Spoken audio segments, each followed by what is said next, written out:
नमस्कार दोस्तों, मैं अभिषेक आपका अभिषेक ट्यूटोरियल पे स्वागत करता हूं। आज की वीडियो आपके लिए काफ़ी ज़्यादा इम्पॉर्टेंट होने वाली है। क्या आप इंटर रिजल्ट में फ़ेल हो गए हैं या आपके मार्क्स कम हैं या अपने मार्क्स से आप संतुष्ट नहीं हैं, तो आपके पास है अभी 3 मौके कैसे आप फेल से पास हो सकते हैं और अपने मार्क्स को बढ़ा सकते हैं। तो पूरी वीडियो बिल्कुल ध्यान से देखिएगा, क्योंकि आपको बिहार बोर्ड देती है 3 मौके। वो 3 मौके क्या है वो जानना बहुत ज़्यादा ज़रूरी है।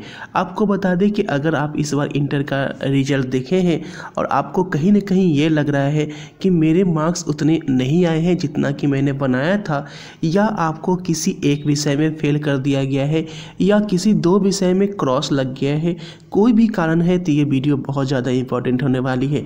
तो एक एक करके हम सभी तरीका जानेंगे कि वो कितने तरीके हैं, कैसे आप लोग को जो है मार्क्स बढ़ सकता है, कैसे आप अपने रिजल्ट में सुधार करवा सकते हैं। तो शुरुआत करते हैं वीडियो की। तो एक एक करके बिल्कुल ध्यान से देखिएगा। सबसे पहले बात करते हैं स्क्रूटनी की।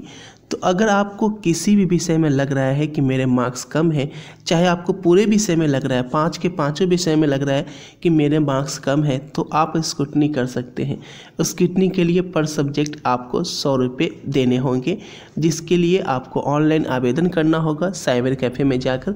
इसके लिए अमूमन बिहार बोर्ड डेट जारी करती है, जो कि इस चैनल के थ्रू आपको बता दिया जाएगा अगर आप इस चैनल पर बने हुए हैं। तो आपको ऑनलाइन साइबर कैफ़े से करना है।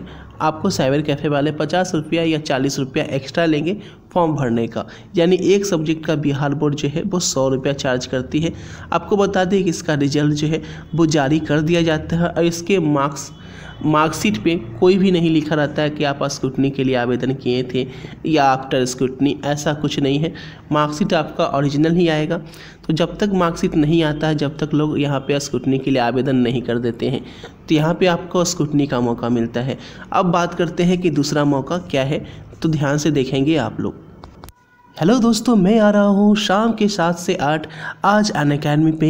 लिंक डिस्क्रिप्शन में है, तो मेरे साथ लाइव जुड़ने के लिए नीचे लिंक दिया गया है, उससे एनरोल करें। रेफरल कोड में अभिषेक ट्यूटोरियल डालें और मुझसे मिले शाम के 7 से 8।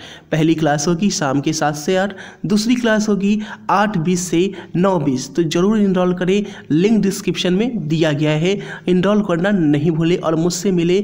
आज रात काफ़ी मज़ा होने वाला है। अब बात करते हैं कि दूसरा तरीका क्या है।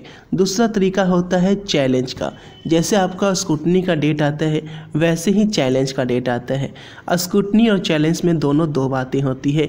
स्क्रूटनी में आपका टोटलिंग देखा जाता है कि मार्क्स को ऐड करके, जैसे आपने के अगर यहाँ पे 20 नंबर आ रहे हैं, 10 नंबर से कम है, तो जितने मार्क्स मिले हैं एक क्वेश्चन में आपको 5 मिला, 2 मिला, 3 मिला, इस तरीके से टोटलिंग मिलाया जाता है, ना कि आपकी कॉपी की पुनः चेक की जाती है।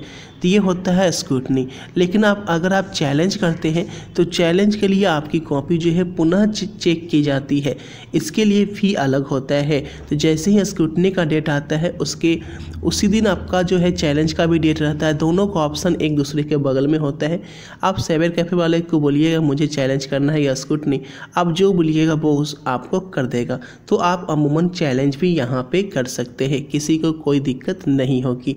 आप लोग कमेंट में ही बता सकते हैं किसको कितने सब्जेक्ट में मार्क्स कम मिले हैं। आपको बता दें कि स्क्रूटनी करने का मतलब ये नहीं है कि आपके मार्क्स 100% बढ़ जाएंगे। स्क्रूटनी में टोटलिंग की जाती है, तो टोटलिंग में अगर आपके मार्क्स बढ़ते हैं तो बढ़ाया जाएगा और नहीं तो सेम रखा जाएगा। बहुत लोगों को डर ये होता है क्या स्क्रूटनी करने पे मार्क्स कम जाएंगे, तो ऐसा बिल्कुल नहीं है। इस डर को यूट्यूब पे फैलाया गया है, ये डर कि स्क्रूटनी करने से मार्क्स घट भी सकते हैं। ऐसी बिल्कुल बात नहीं है।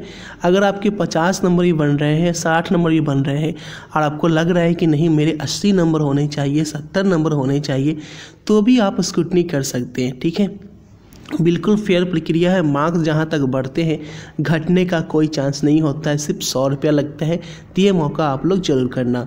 अब बात करते हैं कि तीसरा मौका क्या है। तो तीसरा मौका है वो है आपका कंपार्टमेंट एग्ज़ाम का। जी हाँ, अगर आपके किसी 1 या 2, यहाँ पे कंपार्टमेंट एग्ज़ाम में सिर्फ 1 या 2 विषय में फेल होने वाले छात्र ही बैठ सकते हैं। ये बस आपका 1 से 2 महीने बाद ये एग्ज़ाम करा लिया जाता है। यानी कंपार्टमेंट एग्ज़ाम में आप 1 या 2 विषय में फेल हैं तो आप कंपार्टमेंट एग्ज़ाम में परीक्षा में भाग ले सकते हैं। जैसे मान लीजिए आपने फिजिक्स में फेल है तो आप फिजिक्स का पेपर सिर्फ देंगे, 2 महीने बाद कंपार्टमेंट एग्ज़ाम होता है और उसमें अगर आप पास कर जाते हैं तो आप फर्स्ट डिवीज़न भी कहलाएंगे, सेकेंड होंगे तो सेकेंड डिवीज़न कहलाएंगे, 80% आएगा तो 80% कहलाएंगे। इसमें कोई दिक्कत नहीं होती है। कंपार्टमेंट के एग्ज़ाम में बैठने से आपको रिजल्ट जॉब लेने में कोई भी नुकसान नहीं होता है। बहुत लोग को टेंशन ये होता है कंपार्टमेंट एग्ज़ाम देंगे तो क्या मुझे आगे जॉब लेने में दिक्कत होगी या नहीं होगी। ऐसा कुछ नहीं है, ये सब भ्रांतियाँ फैली हुई हैं। आप इस सब भ्रांतियों में ना पड़े, आप बिल्कुल कंपार्टमेंट एग्ज़ाम में भाग लें और अपना 1 साल बचा लें। यानी कि कंपार्टमेंट एग्ज़ाम में भाग लेते हैं तो आपका इसी सेशन में आपका रिजल्ट आ जाएगा और अभी कॉलेज एडमिशन होने में काफ़ी टाइम है, क्योंकि यहाँ पे आपका CBSE वालों का एग्ज़ाम हुआ नहीं है। उन लोगों का एग्ज़ाम होगा, रिजल्ट आएगा, उसके बाद आपका जो कॉलेज में एडमिशन होगा तो आप कंपार्टमेंट एग्ज़ाम की तैयारी कर सकते हैं 1 महीने में और कंपार्टमेंट एग्ज़ाम भी दे सकते हैं और इससे आपका सेशन भी घबराएगा नहीं। आप सेम सेशन में BA, BSc, BCom जो भी आपका एम है उसमें आप एडमिशन ले सकते हैं। तो आपके पास तीसरा मौका है कंपार्टमेंट एग्ज़ाम का। अब बता दें, स्क्रूटनी, कंपार्टमेंट और चैलेंज, क्या एक परीक्षार्थी तीनों कर सकता है? तो जी हाँ, तीनों कर सकता है। यानी अगर आपके स्क्रूटनी मार्क्स आपको लगते हैं कि नहीं बढ़ेंगे तो आप चैलेंज भी कर सकते हो। अगर स्क्रूटनी कर दिए, चैलेंज कर दिया, आपके मार्क्स नहीं बढ़े तो आप कंपार्टमेंट एग्ज़ाम दे सकते हो। लेकिन कंपार्टमेंट एग्ज़ाम की 2 शर्तें हैं। कंपार्टमेंट एग्ज़ाम वही लोग दे सकते हैं जिनके सिर्फ 1 या 2 विषय में फेल हैं। सभी विषय, 2 से ज़्यादा विषयों में फेल वाले कंपार्टमेंट एग्ज़ाम नहीं दे सकते हैं। यानी 5 विषय में अगर 2 विषय में आप फेल हैं तो कंपार्टमेंट एग्ज़ाम दे सकते हैं। दूसरा शर्त ये है कि आपको लैंग्वेज पेपर में फेल है तो आप कंपार्टमेंट में नहीं बैठ सकते हैं। यानी अगर आप हिंदी या इंग्लिश में फेल हैं तो आप कंपार्टमेंट एग्ज़ाम नहीं दे सकते हैं। बाकी किसी विषय में फेल हैं तो आप कंपार्टमेंट एग्ज़ाम दे सकते हैं। हालांकि स्क्रूटनी के लिए ऐसा कोई शर्त नहीं है। स्क्रूटनी में आप कितने भी सब्जेक्ट का स्क्रूटनी करवा सकते हैं, इसके लिए कोई भी तय सीमा नहीं है। इसके लिए कोई भी घबराने की बात नहीं है। आपके पास 3 मौके हैं तो 3 मौके का बिल्कुल फ़ायदा उठाएं। ठीक है, बहुत ज़्यादा पैसा नहीं लगता है, 100 से 150 रुपया में आपका हो जाता है। तो बिल्कुल ये मौका नहीं छोड़िएगा और आई होप आप लोग के रिजल्ट अच्छे आ जाएंगे अगर आप स्क्रूटनी, चैलेंज या यहाँ पे कंपार्टमेंट में भाग लेते हो तो डिपेंड करता है कि आपको सबसे पहले क्या करना चाहिए। तो मैं बोलूँगा सबसे पहले आपको स्क्रूटनी करना चाहिए। अगर स्क्रूटनी में मार्क्स नहीं बढ़ते हैं तो आप कंपार्टमेंट के बारे में सोच सकते हो। शुरू में कंपार्टमेंट के बारे में नहीं सोचना। शुरू में आपको क्या करना है, स्क्रूटनी करना है। मौका मिलने वाला है तो मौका को गंवाना नहीं है। स्क्रूटनी कीजिए और आपके मार्क्स बढ़ जाते हैं खुदा की कृपा से, भगवान की कृपा से, तो बहुत अच्छी बात है। ठीक है, और आपके रिजल्ट इसी साल मिल जाएंगे। तो मिलते हैं आपसे अगले वीडियो में। वीडियो कैसा लगा कमेंट करके ज़रूर बताएं और जो भी आपके आसपास जो भी दोस्तों को क्रॉस लगा है, जो चिंता में, जो डिप्रेशन में है, उनके पास ये वीडियो ज़रूर शेयर करें। मिलते हैं आपसे अगले वीडियो में। Thanks for watching this video.